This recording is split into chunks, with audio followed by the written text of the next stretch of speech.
नमस्कार मित्रांनो, साधी माणसं या आजच्या भागामध्ये आपण पाहत असतो. इकडे आजी सत्याला म्हणत असते की जाऊन दे सत्या, इथं कुणाला त्या दिव्य माणसाबद्दल ऐकण्यात काही इंटरेस्ट नाही आहे. मी तुला परत सांगते, पण तुला खरं सांगू का, दिव्य पुरुष का नाही जे काय सांगल आपण ती इच्छा मागल नाही ती सगळी पूर्ण करतो बरं का. मी बरेच लोकांना बघितले, अनुभव आलेला. पण जाऊन दे, आता काय नको आहे, आता तुम्ही काय तुला सांग नाही, तुला एकट्यात असताना सांगते. असं बोलल्यानंतर इकडे निरपा बोलते, ए मीरा जा, सासूबाईंना चहा ठेव जा. असं बोलल्यानंतर इकडे आजी म्हणते की आज मला चहा मीराच्या हातचा नको आहे, मला आज चहा सत्याच्या हातचा पाहिजे. असं बोलल्यानंतर इकडे म्हणत असतात, सत्याच्या हातचा चहा त्यांना कुठं चहा करा येतो असं मीरा म्हणल्यानंतर इकडे आजी म्हणते, तुला काय माहिती, त्याला एक नंबर फक्कड चहा करा येतो. मग यावरती बाबा म्हणतात, मी चहा घेणार. असं बोलल्यानंतर मीरा म्हणते, हो का, मग मला पण चहा पाहिजे, मीही घेणार. त्यानंतर मी इकडे रवी म्हणतो, 3 नाही 4 मला पण चहा पाहिजे. असं बोलल्यानंतर रिया म्हणते, नाही मला पण हवा आहे बरं का चहा, मी पण घेणार चहा, तू घेणार असेल तर अजून एक चहा वाढवा त्यामध्ये, असं रिया म्हणते. रिया तसं बोलल्यानंतर इकडे पंकजला आजी विचारते की तू घेणार आहेस का चहा. तर पंकज म्हणते, हो मी घेणार आहे चहा. त्यानंतर देविका म्हणते, मलाही चालेल, मला पण हवा आहे चहा. असं बोलल्यानंतर इकडे मात्र आता राहिलो कोण, आता फक्त निरोपा राहिली. मग इकडे आता काय करतो सत्या, सगळ्यांची नावं घेतो, 1 2 3 4 5 झाले, 8 जण झाले. 8 जणांच्या अजून कुणाला नको आहे नका चहा काय. त्यानंतर सत्या बोलतो, काय रे बा, तुझी आई आली की तुझ्या बायकोने चहा प्यायचं सोडून दिलं का काय. असं बोलल्यानंतर आजी म्हणत असते, तिला नको असेल चहा, तिला पाहिजे असतं तर तिला सांगितलं असतं की राहून दे की, जा तू तुझं तेवढा तू चहा ठेव जा. असं बोलल्यानंतर निरपा बोलते की बरं आता एवढ्या सगळ्यांसाठी ठेवतोयस तर त्यात एक कप वाढव, मला पण चहा कर, बघू कसा चहा करतोयस ते. असं बोलल्यानंतर सगळे हसायला लागलेले असतात, कारण की आता सासू आल्यानंतर निरोपा बरोबर वरती आलेली असते आणि ती आजी हसायला लागलेली असते. आता कसं झालं, आता कसं तिनं सांगितलं तिला पण चहा पाहिजे म्हणून. आता निरोपा बोललेली असते की सगळ्यांसाठी करतोस तर कर मला पण चहा. मग आता हे ऐकून मात्र सगळ्यात जास्त सत्या खुश झालेला असतो. बरं ठीक आहे, चला आता एक नंबर जगातला एक भारी फक्कड चहा तुम्हाला सगळ्यांना पाचतो. असं बोलून आता सत्या चहा करायला निघालेला असतो. ते पाहून मात्र मीराच्या लक्षात आलं होतं की बाकी कुणासाठी नाही, पण आपली आई आपल्या हातचा चहा पिणार म्हणल्यानंतर हे एकदम खुश आहेत असं तर मीराच्या लक्षात आलं होतं. आणि म्हणूनच ती हसत असते मनातल्या मनात, कारण तिला माहीत असतं की त्याला सगळ्यात जास्त आनंद कुठल्या गोष्टीचा झालेला आहे. त्यानंतर आपण पाहतो का इकडे चहाची तयारी चाललेली असते आणि ना सत्या वाट पाहत असतो पंकज रूममधून बाहेर येण्याची. आजी विचारत असते, आला का तो बाहेर. तर यावरती सत्या बोलतो, आला चल चल कर चालू. मग यावरती आजी म्हणत असते, सत्या तुला सांगू का, तो दिव्य पुरुष आहे की नाही, तो का नाही काय म्हणल ते आपल्याला सगळ्या गोष्टी पूर्ण होतात माहिती आहे का. तुला सांगू का, माझी एक ना मैत्रीण होती आणि ना त्या मैत्रिणीचा जावई त्याला ना घर भेटत नव्हतं आणि त्या दिव्य पुरुषानं त्याला जे कडक व्रत करायला सांगितलं की नाही, तर ही की नाही यात्रेसनं मागे यायच्या अगोदर तो मोठ्या बंगल्यात राहायला पण गेला. असं बोलल्यानंतर सत्या बोलतो, काय सांगतेस का काय, खरंच काय. असं बोलल्यानंतर आजी म्हणते, होय अरे तुला सांगू का, अजून एक मैत्रीण होती की नाही, तिच्या मुलाचा धंदा बसला होता. आता त्यानंतर ना त्या दिव्य पुरुषाला भेटली आणि दिव्य पुरुषानं जे सांगितलं ते व्रत खरं कठीण होतं, पण ते व्रत त्यानं केलं होतं, त्याचं एक नाही 4 धंदा चालू झालं. आता आजी असं सांगत होती. सत्या मात्र मोठ्याने म्हणतो, बाबो खरंच का काय. मग आजी, मी जर त्या दिव्य पुरुषाकडे गेलो तर माझ्या एकाच्या 2 गाड्या होतील का. असं बोलल्यानंतर आजी म्हणत असते, अरे बाबा एकाच्या 2 काय गाड्या, एवढ्या गाड्या होतील की सांगलीच्या सगळ्या रस्त्यावर सत्याच्याच गाड्या फिरतील. असं तर आजी मोठमोठ्यानं पंकजला ऐकू जाईल असं बोलत असते. आता ह्या दोघांचं पंकजला गुंडाळायचं चाललेलं असतं. पंकजला काही हे माहीत नसतं आणि पंकज बाहेरून सगळं ऐकत होता. तर म्हणतो, बापरे खरंच काय, हा दिव्य पुरुष असलाय, पण हा दिव्य पुरुष भेटणार कुठं मला, असा आता पंकज विचार करत असतो. आता सत्याबरोबर त्या खिडकीमध्ये येऊन सगळं हळूहळू ऐकत असतो.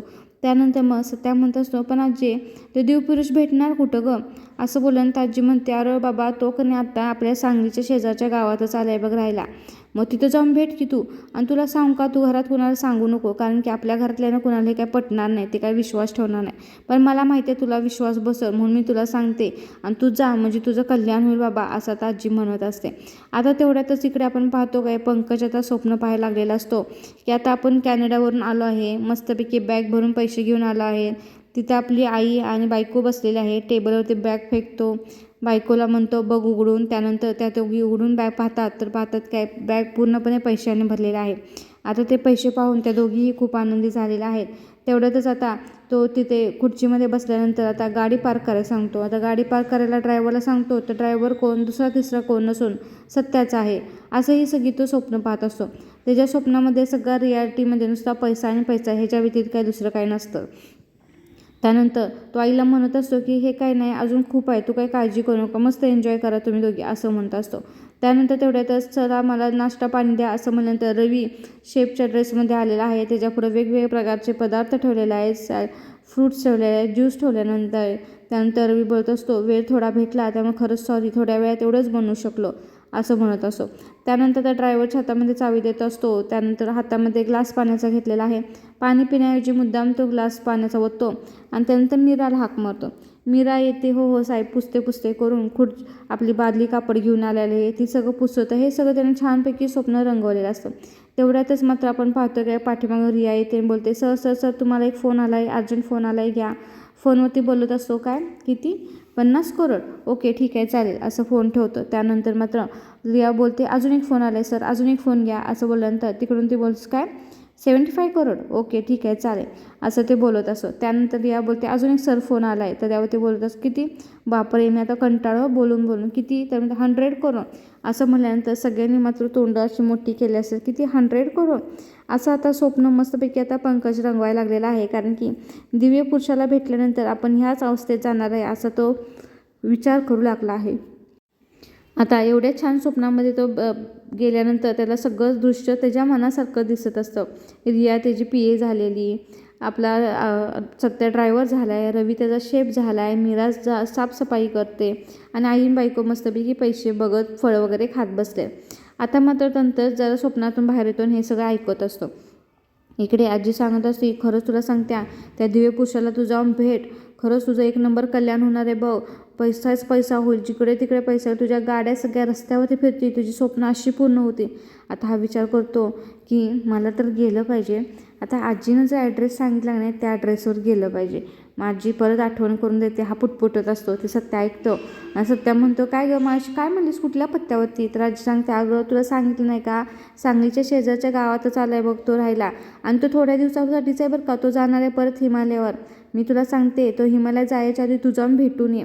असं बोलल्यानंतर सत्या बोलतो बरं ठीक आहे आजी, मी ना त्याला जाऊन भेटून येतो बरं का, आणि तुला सांग का एक काम करतो पुढच्या आठवड्यात मी जातो.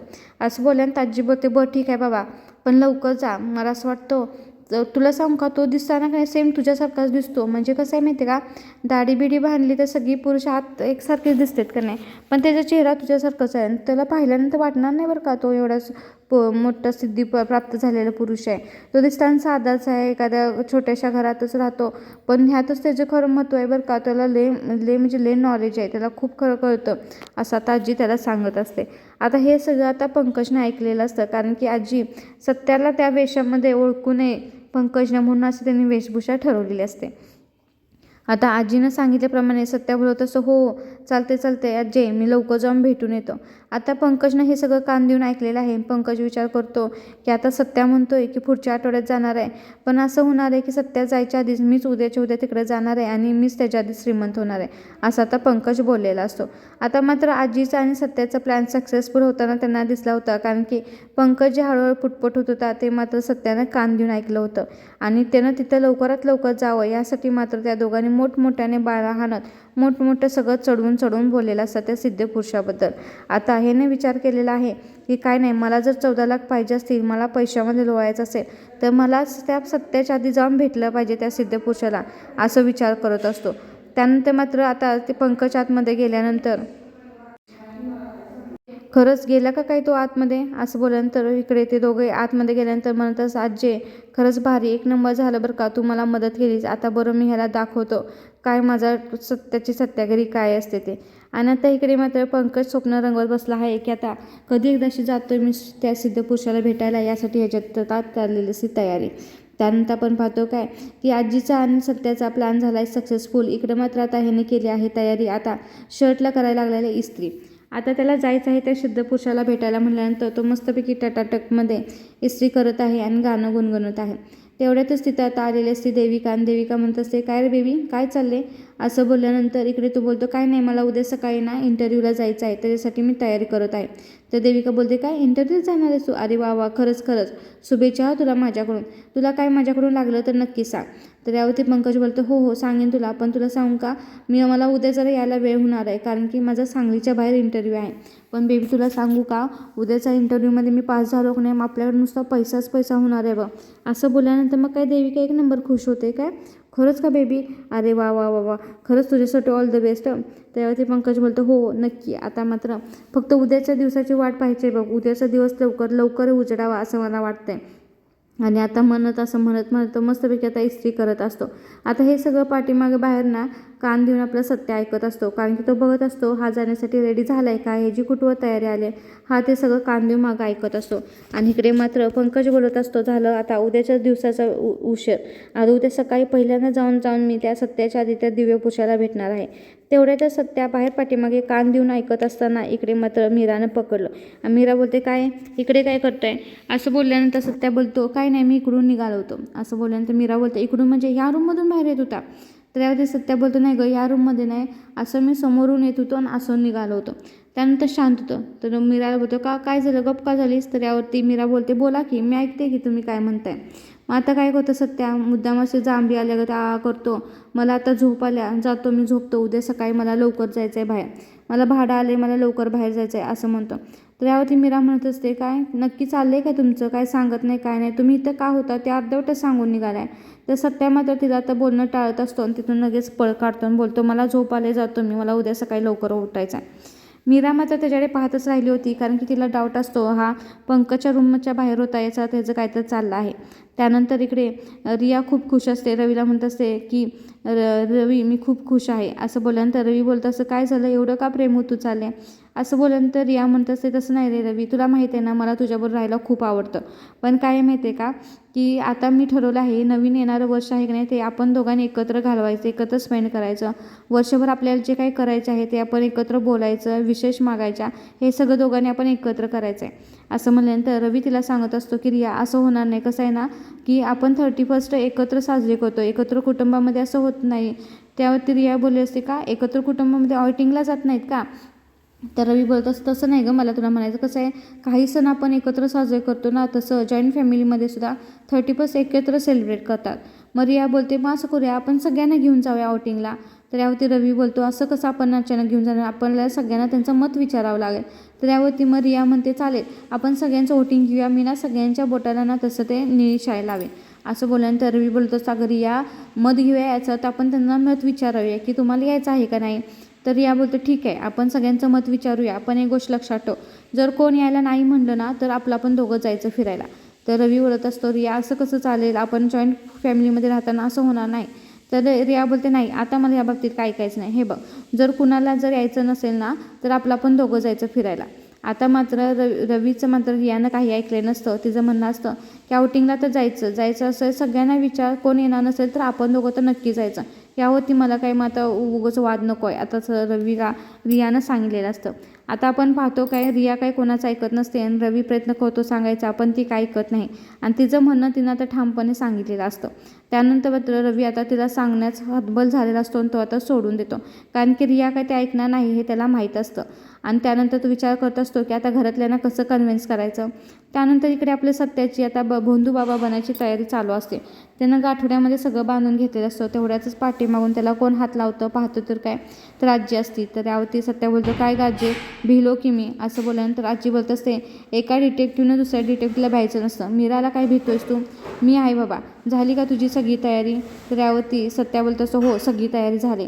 तर आजी बोलते, जा तिकडं जाऊन तुझं काम व्यवस्थित फत्ते करून ये, माझा आशीर्वाद तुझ्या पाठीशी आहे आणि सगळं व्यवस्थित कर, सांगितल्याप्रमाणे ठरल्याप्रमाणे सगळं कर. असं बोलल्यानंतर सत्या बोलतो, हो नको काळजी करू. मग त्यावरती मात्र आजी त्याला हातामध्ये काहीतरी देते. तर सत्या विचारत असतो, हे काय आहे. तर ती म्हणते, बघू नकोस, बघायचं नसतं, नुसतं तू गाठोड्यामध्ये ठेव. मग तो पण आजीनं हातामध्ये जे दिले ते न बघता दोन्ही हातानं व्यवस्थित घेऊन ना त्या गाठोड्यामध्ये ठेवत असतो. आणि तो गाठोड्यातून ठेवल्यानंतर पाठीमागं होणार तेवढ्यातच मीरा आलेली दिसते. मीरा आलेली दिसल्यानंतर तो बघत असतो आजी कुठं गायब झाली. त्यावरती मीरा म्हणत असते काय झालं, काय बघताय तुम्ही. तर त्यावरती तो बोलतो काय नाही गडबडीत आहे. मग ती म्हणत असते असं का करायला लागले तुम्ही, काय विसरताय का तुम्ही. तर त्यावरती सत्या बोलतो असं काय मी कुठं काय विसरतोय, जाऊन दे मला निघाले मला वेळ होते असं म्हणून तो गाठोडं उचलून घेतो. तर मीरा म्हणत असते काय झालं, काय त्या गाठोड्यात एवढं काय बांधून ठेवले सा. तर त्यावरती सत्या बोलतो असं काय नाही, काचेची वस्तू आहे फुटल म्हणून मी तुला हात लावून देत नाही. तर तेवढ्यातच मात्र मीरा डबा घेऊन येते आणि म्हणत असते विसरताय तुम्ही, एवढी काय आज गडबड चालली आहे तुमची. तर सत्या बोलतो काय नाही, जरा तुला सांगितलं ना मला आज लवकर जायचं आहे, मला जराच उशीर होणार आहे कारण की सांगलीच्या बाहेरचं भाडं आहे, मला याला उशीर होईल. तर मीरा म्हणत असते डबा तर न्या तुम्ही. तर त्यावरती बोलते हे बघा घड्याळ तुम्ही विसरलाय. त्यांचा घड्याळ हातात दिल्यानंतर तो विचार करतो घड्याळ आज काय हातात घालून चालणार नाही, त्यापेक्षा खिशात ठेवूया. जेव्हा तो घड्याळ खिशात ठेवायला लागतो तेवढा मीरा विचारते काय झालं, घड्याळ का तुम्ही खिशात ठेवताय. मग तो बोलतो काय नाही, वरचं बटन लावायचं राहिलं होतं ना म्हणून. मग त्यावरती मीरा म्हणत असते का आज वरचं बटन का लावताय तुम्ही, कधीच लावत नाही वरचं बटन. तर सत्या बोलतो की आज वरचं बटन लावते कारण की बाहेर थंडी खूप पडली ना, गार लागते म्हणून आपलं ठरवले की गार लागते गाडी चालवताना सकाळ सकाळी वरचं बटन लावून आपलं पॅक राहायचं. मग मीरामध्ये हो झालं ना आता वरचं बटन लावून, आता तर घड्याळ घाला तुम्ही. मग सत्या बोलतो हो बाई घालतो घड्याळ, असं करून तिच्यासाठी मग तिच्यासमोर घड्याळ घालतो. आता मीरा परत ते गाठोड्याकडे बघत असते. तर म्हणत असते का तुम्ही एवढं का गाठोडं घेताय ना, आता हे काय तुम्ही चालू केलं आहे. तर सत्या बोलतो काय नाही, तुला म्हणलं ना काय का क्लायंटचं वस्तू होती ही द्यायची आहे. तर मीरा म्हणते आधी भाड्याचा धंदा करत होता, आता ही पार्सल पाठवायचा पण धंदा चालू केला का काय तुम्ही. तर तो बोलतो काय नाही, एका क्लायंटने जरा जास्त फोर्स केला, रिक्वेस्ट केली म्हणून निघाले घेऊन. मग ही डबा द्यायला लागल्यानंतर हा म्हणतो नको मला आज डबा नको आहे. ती मीरा म्हणते का डबा का नको आहे. तर सत्या म्हणतो अगं तुला म्हटलं ना आज मला लई प्रकारची भाडं आहे ती, मग एकच झालं की ठेवायचं दुसऱ्याचं भाडं घेऊन जायचं, मग त्यात मला काही वेळ राहणार नाही बघ जेवायला, म्हणूनच मला आज काय डबा नको आहे. मीरा मात्र विचार करत असते यांचं चाललंय काय एवढी गडबड, डबा पण नको म्हणताय. तिला थोडासाच डाऊट येत असतो सत्यावर. पण आता मीरा जास्तीत जास्त काय तर प्रश्न विचारत बसेल ना, आपल्याला त्या प्रश्नांची उत्तर द्यायला जमणार नाही, खोटं बोलायला जमणार नाही हे त्याच्या लक्षात येतं म्हणून तर बरोबर तिला आता कटवून तिथून पळ काढतो. आणि मीरा विचार करत असते हे असे काय, ह्यांना काय झाले आज, असे का विचित्र वागतायत. त्यानंतर आपण पाहतो काय सत्या मात्र फुल सेटअपमध्ये आता त्या भोंदू बाबांच्या वेशामध्ये आलेला असतो.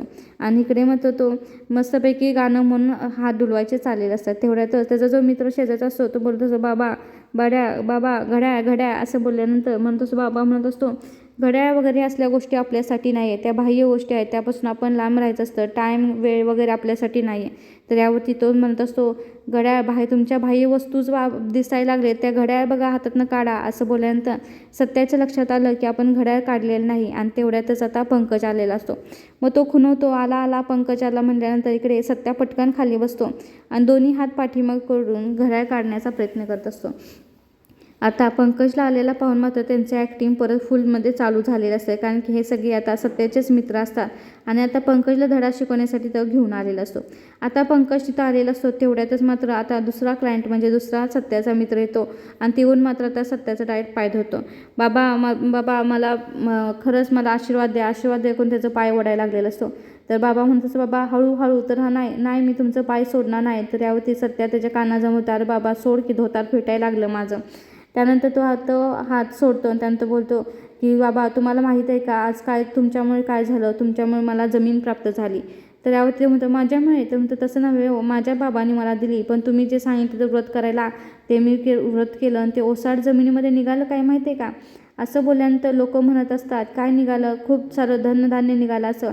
तर यावरती मात्र तो बोलतो नाही तुम्हाला माहिती आहे का त्या ओसाड जमिनीवरती मला सोन्याचे 3 हंडे गावले पूर्वजन्मी पेरलेले. असं पाहून लोक म्हणतात बापरे सोन्याचे हंडे. तर म्हणतात असं हो बाबा आणि हे मी तुमच्यासाठी घेऊन आला आहे असं त्यांना थाट भरून सोनं घेऊन आलेलं असतं. आता ते पाहून मात्र सगळे खुश झालेले असतात आणि आता पंकजला कसा मूर्ख बनवायचा हा त्यांचा प्लॅन चाललेला असतो. आता इकडे सत्याही विचार करतो आता मात्र पंकजच्या डोळ्यासमोर हे फक्त खोटं सोनं चकाकणार आहे, त्याला माझ्याकडे लक्षच जाणार नाही. इकडे मात्र पंकज ते सोने पाहून विचार करत असतो या गरीबाला त्याने एवढं जर दिलं असेल तर मी जर याने सांगितलं व्रत केलं तर मला किती सोनं भेटेल याचा तो विचार करत असतो. आता त्याच्यासाठी आपल्याला जे सांगतील बाबा ते व्रत करायसाठी कडक व्रत करायसाठी तो तयार झालेला आहे.